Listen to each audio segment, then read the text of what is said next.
রাজধানীর মোহাম্মদপুরের আজিজ মহল্লায় একটি ভবনের দেয়াল ধসে পড়েছে। এই মুহূর্তে ঘটনাস্থলে আছেন সহকর্মী রায়দুল ইসলাম শুভ। সরাসরি চলে যাচ্ছে সেখানে। শুভ, পূর্ণ ভবনটি কিন্তু সকালের দিকে একটি অংশ ভেঙে পড়েছে।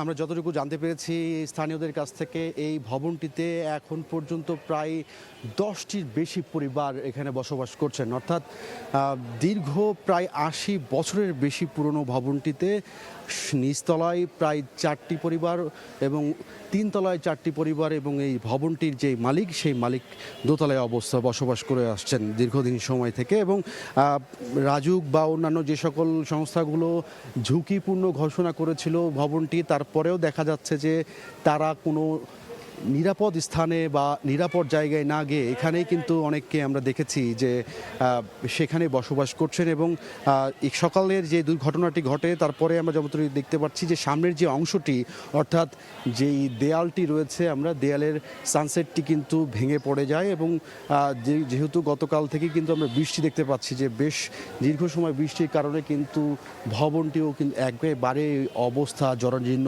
অবস্থায় পরিপূর্ণ হয়েছে। এবং যারা এখনও বসবাস করছেন তাদেরকে আসলে নেমে যেতে বলা হলেও তারা অনেকেই কিন্তু এখন পর্যন্ত, স্থানীয়রা বললেও তারা এখন পর্যন্ত কিন্তু সেখানে অবস্থান করছেন।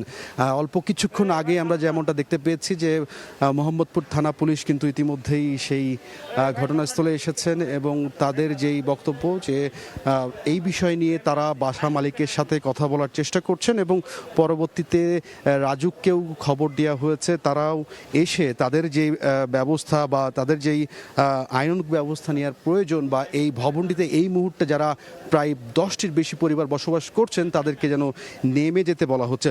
অর্থাৎ এখানে কিন্তু আমরা যেমনটা জানি যে অনেকে যেহেতু কম ভাড়ায় সেখানে মেলায়, অনেকে কিন্তু সেই ভবনটিতে আসলে দীর্ঘ সময় থেকেই বসবাস করে আসছিলেন। তবে একটি অংশ পড়ে যাওয়ার পরও এখন পর্যন্ত কিন্তু সেই ভবনটির 10টির বেশি পরিবার এখনও সেখানেই বসবাস করছে এবং সেখানে কিন্তু এখন পর্যন্ত আছে বলে আমরা যেমনটা দেখতে পাচ্ছি। সবকিছু মিলে মোহাম্মদপুরের আজিজ মহল্লা থেকে এই ছিল আমার কাছে সবশেষ।